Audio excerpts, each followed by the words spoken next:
وخوای تعالى یەکێک لە ڕیسالەت و پەیامی پێغەمبەرەکان کە بۆ ئێمە ناردوێتی ئەوەیە کە ئێمە کەسانێک بین لە ژیانی دنیاە بە کاسبی خۆمان بە هەوڵ و کۆششی خۆمان نان دەرکەین.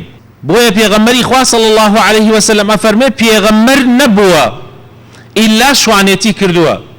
هەموو پێغەمبەران بە عەرەقی ناوچاوانی خۆیان نانی خۆیانیان دەرکردووە.